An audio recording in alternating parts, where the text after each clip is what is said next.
Hello everyone, welcome to CommerceNet Scholars.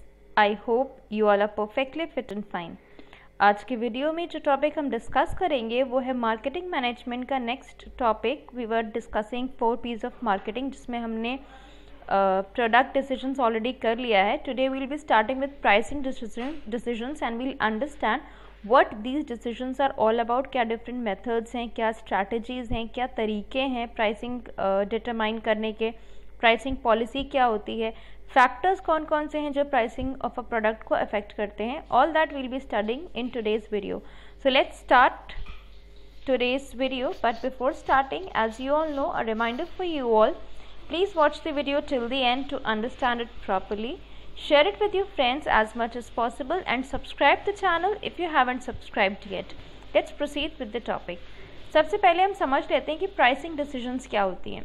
सब simple सी बात है कि जब आप प्रोडक्ट बना रहे हो, कोई सर्विस आप मार्केट में लॉन्च कर रहे हो, तो उसको आप फ्री ऑफ कॉस्ट नहीं दे रहे हो. उसके लिए आप कुछ प्राइस चार्ज करोगे अपने कस्टमर्स से, और यही प्राइस आपके लिए प्रॉफिट डिटरमाइन करेगा कि आप कितना प्रॉफिट अर्न कर सकते हो. तो आपकी जो प्राइसिंग होनी चाहिए वो ना तो बहुत लो होनी चाहिए और ना ही बहुत हाई होनी चाहिए. कंसीडरिंग कि आप अपने प्रोडक्शन में कितना कॉस्ट लगा रहे हो, इस चीज़ को कंसिडर करके ही आप प्राइस डिटरमाइन करोगे, ताकि आपकी कॉस्ट्स भी कवर हो जाए और कस्टमर्स के लिए भी वो प्राइस जो है बहुत ज़्यादा ना हो, ताकि उन्हें उस प्राइस पे प्रोडक्ट या सर्विस को अवेल करने में प्रॉब्लम ना आए. Pricing is a process to determine what manufacturers receive in exchange of the product. Simple सी बात है कि जो प्राइस आपका कस्टमर आपको पे करेगा इन एक्सचेंज ऑफ द प्रोडक्ट जो आप उसको प्रोवाइड कर रहे हो. Pricing depends on various factors like manufacturing cost, raw material cost, profit margin. यानी कि आपने मैन्युफैक्चरिंग कॉस्ट क्या है, आपकी रॉ मटेरियल्स आप कितने पे ले आए हैं, प्रॉफिट मार्जिन क्या है आपका, आप कितना प्रॉफिट रखना चाह रहे हो अपने प्रोडक्ट को सेल करने में. कॉस्ट और जिस प्राइस पे आप सेल करोगे अपने प्रोडक्ट को, कॉस्ट प्राइस और सेल्स प्राइस, उन दोनों के बीच का डिफरेंस क्या है, प्रॉफिट मार्जिन क्या है. ऑब्जेक्टिव्स की अगर हम बात करें प्राइसिंग डिसीजन की, तो सबसे पहला आता है maximum profit in short run. Second है optimisation of profit in long run, यानी कि you have to focus on optimising the profit. Maximum profit अगर आप शॉर्ट रन के लिए अपना प्रोडक्ट लॉन्च कर रहे हो, किसी प्रोडक्ट की लाइफ साइकिल जो है वो बहुत शॉर्ट टर्म के लिए है, तो वहाँ पे आप कोशिश करोगे उसी शॉर्ट ड्यूरेशन में आप मैक्सिमम प्रॉफिट ले लो. लेकिन जब आप किसी प्रोडक्ट को लॉन्ग रन के लिए लॉन्च कर रहे हो, कोई प्रोडक्ट आपका मार्केट में लॉन्ग रन के लिए एस्टैब्लिश होने वाला है, तो आपको इस चीज़ पे फोकस करना है कि एक ऑप्टिमल अमाउंट ऑफ प्रॉफिट आप अर्न कर पाओ लॉन्ग रन में भी. ना तो वो बहुत ज़्यादा हो ना वो बहुत कम हो, बट इतना हो कि आपके कॉस्ट भी कवर हो जाए और आप प्रॉफिट भी अर्न कर सको. Third says maximum return on investment. Fourth is fulfill sales target value. Fifth is penetration in market. Sixth, tackle competition. And the last one is stable product price. तो ये सारे डिफरेंट ऑब्जेक्टिव्स हैं pricing decisions के, कि basically हम इस decision पे इतना फोकस क्यों करते हैं, क्यों बहुत ध्यान देकर हमें अपने प्रोडक्ट की कॉस्ट को ध्यान में रख के सेल्स प्राइस को इस्टेब्लिश करना पड़ता है. उसके बाद अगर हम बात करें फैक्टर्स अफेक्टिंग प्राइसिंग डिसीजन में, तो सबसे पहले आते हैं हमारे इंटरनल फैक्टर्स यानी कि जो हमारे ऑर्गेनाइजेशन के अंदर है. इसमें आपका मैन्युफैक्चरिंग कॉस्ट आएगा, जिसमें आपके फिक्स्ड कॉस्ट जैसे कि लेबर चार्जेस है, रेंट कितना आप दे रहे हो जहाँ पे आपने अपना प्लांट लगाया है, इलेक्ट्रिसिटी चार्जेस क्या हैं, फ्यूल चार्जेस क्या हैं, रॉ मटेरियल्स कितने पे आ रहे हैं. ये सारी चीज़ें जो हैं ये आपकी इंटरनल फैक्टर्स कहलाती हैं, क्योंकि ये आपके ऑर्गेनाइजेशन के अंदर है. जहाँ तक हम एक्सटर्नल फैक्टर्स की बात करें, तो anything that is outside the organisation, जैसे कि market competition, flexibility to purchase, government rules and regulations, ये सारे एक्सटर्नल फैक्टर्स हैं, आपके कंट्रोल में नहीं है, तो ये सारे आएंगे आपके external factors. And these will be the 2 basic broad classifications of factors that will affect your pricing decisions.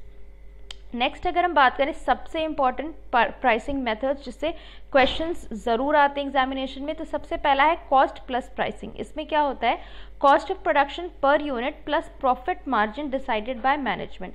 जो भी आपका कॉस्ट है किसी भी प्रोडक्ट का, उसको आपको डिटरमाइन करना है इंक्लूडिंग द प्रॉफिट मार्जिन, और इसको डिसाइड कौन करता है, management of the company.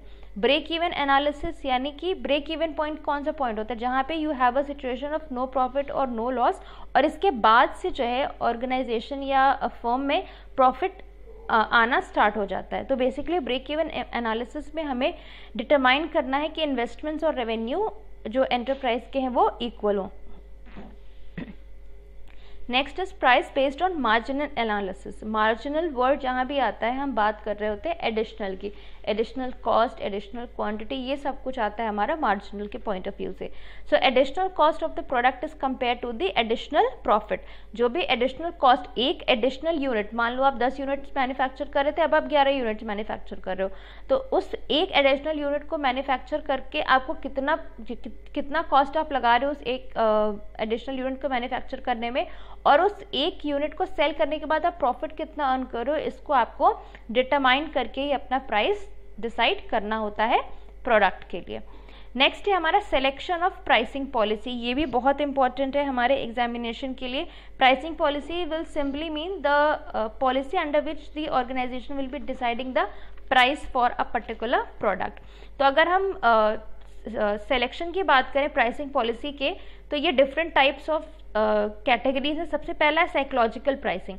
Psychological pricing के अकॉर्डिंग ये कहा जाता है कि एक माइंडसेट होता है लोगों का कि जो चीज़ महंगी मिल रही है वो चीज़ अच्छी है। तो ये इस फैक्टर को ध्यान में रखते हुए ही हम प्राइस डिटरमाइन करेंगे किसी भी कमोडिटी का, कि वो बहुत ज़्यादा अगर लो होगा तो कहीं ना कहीं कस्टमर के माइंड में ये थॉट आएगा कि उसकी क्वालिटी बहुत इन्फीरियर है, इसीलिए वो इतने लो प्राइस पे मिल रहा है। तो एक कॉन्सेप्ट जो है कस्टमर्स का कि महंगा ही अच्छा है, ये चीज़ यहाँ पे प्रेवलेंट होगी। उसके बाद आता है ट्रांसफर प्राइसिंग। ट्रांसफर प्राइसिंग में एक डिपार्टमेंट का कॉस्ट दूसरे डिपार्टमेंट से कवर किया जाता है for the goods and services that are being manufactured in the organisation. यानी कि प्रोडक्शन डिपार्टमेंट ने कोई कॉस्ट एंकर किया है तो वो आप मार्केटिंग से कवर कर रहे हो, या मार्केटिंग का आप HR से कवर कर रहे हो, एनीथिंग लाइक दैट। उसके बाद आता है ज्योग्राफिकल प्राइसिंग। ज्योग्राफिकल प्राइसिंग में location plays an important role, कि आप उस प्रोडक्ट या सर्विस को कहाँ पे अवेल करा रहे हो, तो उस एरिया को ध्यान में रखते हुए भी आप अपनी प्राइसेस को डिटरमाइन करोगे। उसके बाद आता है प्रमोशनल प्राइसिंग। प्रमोशनल प्राइसिंग यानी कि आपको कस्टमर्स को अट्रैक्ट करने के लिए प्रोडक्ट्स को काफ़ी लो प्राइस पे लॉन्च करना पड़ा। आपका प्रोडक्ट अगर मान लो मार्केट में नया है और आपके जैसे एक सिमिलर प्रोडक्ट मार्केट में ऑलरेडी एग्जिस्ट कर रहा है, तो जो प्राइस वो प्रोडक्ट का है मार्केट में उससे कम प्राइस आपको रखना होगा to attract the customers towards you. बाद में अपना प्रोडक्ट इक्वल मार्जिन पे एस्टैब्लिश कर सकते हैं। उसके बाद आता है डिस्क्रिमिनेटरी प्राइसिंग, यानी कि डिफरेंट कस्टमर्स से आप डिफरेंट प्राइसेस चार्ज कर रहे हैं। उसके बाद लास्ट है हमारा experience curve pricing. Experience curve pricing में we are experience curve is basically the learning curve wherein we are actually launching the product in the market and we are seeing that how the product is performing in the market। तो उसके according जो भी आप prices set करोगे वो कहलाएगा आपका experience curve pricing. Next जो कि बहुत इंपॉर्टेंट है हमारा प्राइसिंग स्ट्रैटेजीज, जिसमें सबसे पहला आएगा हमारा स्किमिंग प्राइसिंग। स्किमिंग प्राइसिंग का मतलब हुआ कि जो भी प्रोडक्ट है उसको बहुत ही हाई प्राइस पे इंट्रोड्यूस किया जाता है, और जनरली स्किमिंग प्राइसिंग उन प्रोडक्ट्स या उन कमोडिटीज़ के लिए यूज़ किया जाता है जो कि हाई क्लास या upper section of the society use करती हैं, क्योंकि उनकी एक साइकोलॉजी है, उन्हें एक स्टेटस सिंबल शो करना है, तो वो महंगे से महंगा अफोर्ड करना चाहते हैं सो दैट उनका स्टेटस सिंबल मेंटेन रहे सोसाइटी में।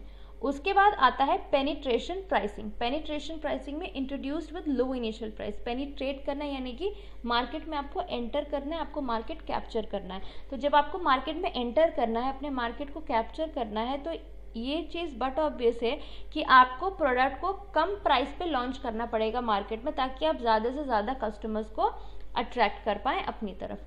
उसके बाद आता है product line pricing. Reviewing and setting prices for multiple products in coordination with one another. Product line मैंने आपको बताया था कि आप एक ऑर्गेनाइजेशन हो लेकिन आपने अपना बिजनेस डाइवर्सिफाई कर रखा है, आप कई सारे प्रोडक्ट्स बना रहे हो, आप FMCG में भी हो, आप टेक्सटाइल्स में भी हो, तो वहाँ पे आप क्या कर रहे हैं कि जो भी आपके जितने भी प्रोडक्ट्स हैं, जितने भी प्रोडक्ट लाइंस हैं, उन सबको ध्यान में रखते हुए आप अपने प्रोडक्ट्स का जो प्राइस है वो सेट करोगे। ये नहीं कि कोई प्रोडक्ट बहुत लो पे आप सेल करो और कोई प्रोडक्ट बहुत हाई पे। You also have to maintain that customer base in the market, and you have to focus on the fact that customers will not be attracted towards you if you have lot of discrepancy in the pricing of the products that you are dealing into। Next is price leadership, setting of prices by dominant company. किसी भी firm में किसी भी product की अगर हम बात करें तो उस प्रोडक्ट के लिए जितने भी फर्म्स हैं मार्केट में, उसमें जो सबसे डोमिनेंट कंपनी होती है, जो हाईएस्ट रैंकिंग कंपनी होती है, तो वो जो प्राइसेस सेट करती है उसी के अकॉर्डिंग बाकी कंपनीज भी अपना प्राइस सेट करती हैं। उसके बाद आता है special pricing strategies. Pricing is change for a short span of time. Special pricing strategies basically कुछ थोड़े टाइम के लिए की जाती हैं ये चेंजेस, कि आप कस्टमर्स, मान लो आपका कस्टमर बेस जो है वो कम होता जा रहा है, आपके जो कस्टमर्स हैं वो कम होते जा रहे हैं, तो अब आप अपने प्रोडक्ट को थोड़ा लो प्राइस पे लॉन्च करो, या फिर अब आपके कस्टमर्स, आपको लगता है कि बहुत ज़्यादा मतलब आपने काफ़ी मार्केट एरिया कवर कर लिया है, तो यू वांट कि आप थोड़े टाइम के लिए, शॉर्ट स्पैन ऑफ टाइम के लिए कुछ अच्छा प्रॉफिट गेन कर पाओ, तो आपने एकदम से प्राइस बढ़ा दी, और क्योंकि आपके कस्टमर्स आपके लिए लॉयल हैं तो वो परचेज करेंगे ही करेंगे।